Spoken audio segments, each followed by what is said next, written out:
Hello everyone, so good evening. Welcome back to my YouTube channel. I hope you all are doing great and I'm also fine. So आज का जो मेरा topic है वो रहने वाला है रोलर कॉम्पैक्शन के ऊपर कि रोलर कॉम्पैक्शन क्या होता है। सो मैं आपको बताती हूँ जो आपका रोलर कॉम्पैक्टर होता है, रोलर कॉम्पैक्टर का यूज़ आपका फार्मास्यूटिकल कंपनी में आपके ग्रेनुलेशन एरिया में किया जाता है। क्यों किया जाता है? क्योंकि जो आपका ड्राई पाउडर होता है उस ड्राई पाउडर से आपको क्या बनाने हैं, आप कंपैक्शन के थ्रू आपको फ्लेक्सिस चिप्स बनाने हैं, ये यूनिफॉर्म साइज के ग्रेन्यूल तैयार करने हैं। उसके लिए हम रोलर कॉम्पैक्टर का यूज़ करते हैं। मैं आपको इसकी वर्किंग समझाऊंगी, इसके प्रिंसिपल बताऊंगी, बेनिफिट्स बताऊंगी और इसमें क्या क्या पैरामीटर्स हमें सेट करना होते हैं, क्या क्या इसके पार्ट्स रहते हैं आपके रोलर कॉम्पैक्टर के, वो सब कुछ मैं आपको बताऊंगी। सो स्टार्ट कर देंगे रोलर कॉम्पैक्टर से। Roller compactor is a pharmaceutical machine used for tablet manufacturing as well as a powder filling for sachets, tablet and capsule। जो आपका रोलर कॉम्पैक्टर होता है, रोलर कॉम्पैक्टर मशीन का यूज़ आपके tablet manufacturing में किया जाता है। जो आपका पाउडर जो आप फिल करोगे अपने हॉपर में, वो किसके लिए करोगे? टैबलेट का पाउडर भी हो सकता है, सैचेट्स का होगा, कैप्सूल का होगा।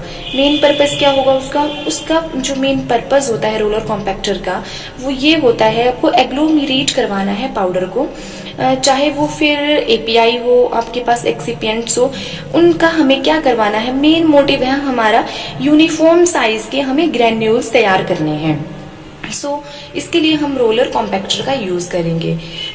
थोड़ा सा अगर मैं आपको बताऊं कि प्रिंसिपल क्या होता है रोलर कॉम्पैक्टर का, तो मेनली तो यही होता है कि आपको पाउडर कंपैक्ट करवाना है, ड्राई पाउडर होगा जो, इनटू सॉलिड मास में, जिसको आप रिबन बोलोगे। आपके पास ड्राई पाउडर होगा, कंपैक्शन के थ्रू आप उसको सॉलिड मास बनाओगे उसका, जिसको आप रिबन बोलोगे, फ्लेक्सिस बोलोगे, या आप उसको चिप्स भी बोल सकते हो। चिप्स फॉर्मेशन हमें करवानी होती है।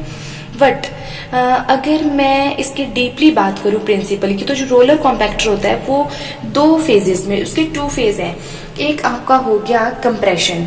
जो आपका कंप्रेशन होता है, कंप्रेशन में क्या करना है, reduction in bulk volume of material as a result of replacement of air. एक हो गया आपके पास कंप्रेशन। प्रिंसिपल में 2 फेज हैं, first one is your compression and second one is your consolidation. जो कंप्रेशन होता है, कंप्रेशन में क्या करवाया, आपको पता है कि आपको जो मटेरियल होता है, आपके पास जो पाउडर होता है, जो भी प्रोडक्ट होगा, उसमें क्या होगा, एयर तो प्रेजेंट होती ही है। उस एयर को क्या करवाना है, हमने वहां से हटा देना है, रिप्लेस करवाना है, एयर को निकालना है उसमें से। तो हमने बल्क वॉल्यूम रिड्यूस करवाना है अपने मटेरियल में से as a result replacement of air. वो हो गया आपका कंप्रेशन। अगर अब हम बात करें कंसोलिडेशन की, तो कंसोलिडेशन में क्या होता है, increase in mechanical strength of material resulting from particle interaction. इसमें हमने मैकेनिकल स्ट्रेंथ लगवानी है। जितनी मैकेनिकल स्ट्रेंथ आप लगवा सकते हो उतनी मैकेनिकल स्ट्रेंथ लगवाएंगे। मैकेनिकल स्ट्रेंथ इंक्रीज करके क्या होगा, रिजल्ट आएगा पार्टिकल इंटरेक्शन। जब पार्टिकल इंटरेक्शन करवाएंगे तो आपके पास क्या होगा, जब मैकेनिकल स्ट्रेंथ इंक्रीज हुई, मैकेनिकल स्ट्रेंथ हमने लगवाई, तो आपके पास एक यूनिफॉर्म जो रिबन होंगे, जो चिप्स होंगे, जो फ्लेक्स होंगे, उनकी फॉर्मेशन होती है। अगर मैं बात करूं बेनिफिट्स की, कि आपके रोलर कॉम्पैक्टर के बेनिफिट्स क्या क्या होते हैं, इसके बेनिफिट जानने से पहले मैं आपको बताती हूँ जो आपका रोलर कॉम्पैक्टर है उसमें क्या क्या पैरामीटर्स आपको सेट करना होते हैं। रोलर कॉम्पैक्टर में आपको जो पैरामीटर सेट करने होते हैं, सबसे पहले आपको रोलर प्रेशर, 2 रोलर लगे होते हैं। चलो मैंने एक डायग्राम बनाई है, मैं आपको बाद में समझाऊंगी। वैसे 2 रोलर है, उन रोलर के ऊपर आपको कितना प्रेशर एक्सर्ट करना है, कितना प्रेशर आपको देना है, वो आप सेट करोगे। रोल गैप, इन दोनों रोल के बीच का गैप कितना रखना है। रिबन की थिकनेस, जो रिबन बन के तैयार होंगे, जो फ्लेक्सिस बन के तैयार होगी, ये जो फ्लेक्सिस होगी, ये जो आएंगे चिप्स बन करके आएंगे, इनकी थिकनेस कितनी होगी, और ये जो रोलर है इनकी जो स्पीड होती है वो स्पीड कितनी होगी, ये हम क्या करेंगे, सेट करेंगे। हमारे पैरामीटर्स होते हैं, parameters of roller compactor, roller pressure, roller gap, ribbon thickness और रोलर स्पीड। अब हम बात करेंगे बेनिफिट्स की। तो जो आपका बेनिफिट रहता है रोलर कॉम्पैक्टर का, वो होता है यूनिफॉर्म ब्लेंड। ये हमें यूनिफॉर्म ब्लेंड प्रोवाइड करवाएगा। यूनिफॉर्म ब्लेंड मीन्स जिससे कि क्या होगा, जो आपका फ्लो होगा पाउडर का वो भी इंक्रीज होगा।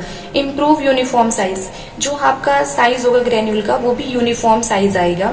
प्रोडक्ट फ्लो इंक्रीज होगा, डस्ट एलिमिनेशन, जो पाउडर में डस्ट होती है वो डस्ट भी उसमें नहीं रहेगी, डस्ट एलिमिनेट हो जाएगी। यूनिफॉर्म बल्क डेंसिटी, हर एक इंग्रेडिएंट्स की अपनी अपनी बल्क डेंसिटी अलग होती है, तो क्या होगा, हम उसमें बल्क डेंसिटी भी यूनिफॉर्म बल्क डेंसिटी हमें मिलेगी। तो फंक्शन क्या क्या रहते हैं, फंक्शन क्या रहती है आपके रोलर कॉम्पैक्टर की, जिसको आप चिल्सोनेटर भी बोलते हैं। तो इसकी जो फंक्शन है वो फंक्शन ये है कि it is a system which convert powder to compact without the use of liquid और बाइंडर। ये एक ऐसा सिस्टम होता है जिसमें आप पाउडर को क्या करवाओगे, कॉम्पैक्शन करवाओगे उसके, ना तो हम उसमें लिक्विड यूज करेंगे ना हम उसमें कोई बाइंडर यूज करेंगे। उसमें हम ओनली क्या करेंगे, मैकेनिकल प्रेशर इंक्रीज करवाएंगे, मैकेनिकल स्ट्रेंथ लगाएंगे, मैकेनिकल प्रेशर के थ्रू हम क्या करवाएंगे, कॉम्पैक्शन करवाएंगे, जिससे हमें फ्लेक्सेस मिलेगी, चिप्स मिलेगी, या हम उसको रिबन भी बोल सकते हो, है ना, रिबन फॉर्मेशन होगी उसमें। तो ये आपका चिल्सोनेटर का फंक्शनिंग रहती है। उसमें एक आती है डीएरेशन सिस्टम भी होता है। जो डीएरेशन सिस्टम होता है इसमें हम जो एयर होती है, एयर जो प्रेजेंट होगी आपके एयर वॉइड्स ऑफ पाउडर में, उसको क्या रिमूव करवाएंगे हम, और कॉम्पैक्शन, फैसिलिटेट कॉम्पैक्शन प्रोसेस, ये होगा आपका डीएरेशन। अगर बात करें चिल्ड वाटर सिस्टम की, तो उसमें एक सप्लाई भी होती है चिल्ड वाटर सिस्टम की। ये मैं आपको चलो जब उसकी वर्किंग पढ़ूंगी तो मैं आपको बताऊंगी। ये आपका रोलर कॉम्पैक्टर होता है, ये देखिए ये आपका रोलर कॉम्पैक्टर है, ये आपका है रोलर कॉम्पैक्टर। अगर अब मैं आपको इस रोलर कॉम्पैक्टर के बारे में बताऊं तो क्या है, देखो ये जो है ये है आपके रोलर कॉम्पैक्टर का हॉपर। यहाँ आप क्या करोगे, पाउडर डालोगे, यहाँ आपने पाउडर डाला, फिर इस पाउडर को जब ये पाउडर यहाँ से जाएगा, जो मैंने आपको था डीएरेशन सिस्टम, ये डीएरेशन सिस्टम यहाँ अप्लाई होगा। ये horizontal feed screw controller feed, ये यहाँ से क्या करेगा, कंट्रोल करेगा, इसमें स्क्रू फीड लगी है जिसको कंट्रोल करेगी। यहाँ ड्यूरेशन होगा, मतलब क्या होगा, जो एयर होगी उस एयर को क्या रिप्लेस कर देगा। ये यहाँ से भी, यहाँ से यहाँ, ये वर्टिकल हो गया, vertical screw pre compress deaerates product होगा। ये जो होता है यहाँ से और यहाँ से यहाँ डीएरेशन सिस्टम लगा होता है, जिसकी वजह से पाउडर जाएगा। ये दो रोलर लगे होते हैं, ये दो रोलर हैं, ये दोनों रोलर जब ये घूमेंगे तो यहाँ क्या होगा, चिप्स की फॉर्मेशन होगी, फ्लेक्सिस की फॉर्मेशन होगी, या चिप्स जिसको हम बोल सकते हैं उसकी फॉर्मेशन होगी। यहाँ से हो रही है, कैसे हो रही, बट हम क्या करें, यहाँ से प्रेशर अप्लाई कर रहे हैं, यहाँ से प्रेशर अप्लाई कर रहे हैं। और यहाँ पर एक और होती है चिल्ड वाटर सप्लाई भी होती है। वो चिल्ड वाटर सप्लाई इसलिए लगी होती है क्योंकि क्या होता है आपको पता है, जब ये बहुत ही स्पीड के साथ घूमेंगे, तेज स्पीड के साथ जब ये रोलर घूमेंगे तो हीट जनरेट होगी। वो हीट जनरेट होगी, उस हीट की वजह से क्या होता है कि आपका जो प्रोडक्ट है वो जल भी सकता है। इसलिए यहाँ से चिल्ड वाटर सप्लाई दी जाती है, चिल्ड वाटर सप्लाई यहाँ से दी जाएगी। यहाँ क्या बताया मैंने, यहाँ प्रेशर एक्सर्ट होगा, यहाँ से प्रेशर लगाएंगे तो ये रोलर घूमेंगे और यहाँ से चिप्स या फ्लेक्सिस की फॉर्मेशन होगी। फिर यहाँ से ब्रेक होते रहेंगे आपके, break sheets into chips and flakes, pre break, break sheet into chips and flakes, यहाँ बनते रहेंगे, फ्लेक्सिस बनते रहेंगे और यहाँ आएंगे। फिर उसके बाद ये आए, यहाँ पर आपकी स्क्रीन लगी होती है, ये स्क्रीन लगी है आपके पास, चाहे वो 2 mm की बोल सकते हो उसको, 6 mm की बोल सकते हो, 8 mm की ले सकते हो, 12 की ले सकते हो। वैसे जितने साइज का आपको ग्रेन्यूल चाहिए उतने साइज की यहाँ स्क्रीन लगी रहती है। फिर क्या होगा, यहाँ पर आपके पास यहाँ से फ्लेक्स बन करके आ गए, फिर यहाँ ग्रेन्यूल, यहाँ आपके ग्रेन्यूल बनेंगे। फिर आपको जितने साइज का ग्रेन्यूल चाहिए होगा, अगर ज्यादा ओवर साइज आ रहा है तो यहाँ से रिसाइक्लिंग होगी। प्रोडक्ट अगर जो फाइनल होगा, फाइनल प्रोडक्ट यहाँ से फिनिश, यहाँ आप उसको इकट्ठा कर सकते हो, यहाँ पर आप या कंटेनर लगा सकते हो, जो भी है। यहाँ पर फिनिश प्रोडक्ट आएगा, आपके फिनिश प्रोडक्ट के ग्रेन्यूल्स होंगे, जो ओवर साइज होगा और जो फाइन्स होंगे वो यहाँ से रिसाइकल होकर के, यहाँ लोअर हॉपर भी लगा रहता है जिसमें ओरिजिनल पाउडर फीड करते हैं हम। ये एक रिसाइकल सिस्टम में देखो ये चला हुआ है, इसमें oversize and fines are reprocessing. जो मैंने बताया था ओवर साइज ग्रेन्यूल्स होंगे और जो फाइन्स ग्रेन्यूल होंगे वो यहाँ से रिसाइकल होंगे, रीप्रोसेसिंग होगी उनकी, और वो फीड एंड रिसाइकल हो रही है।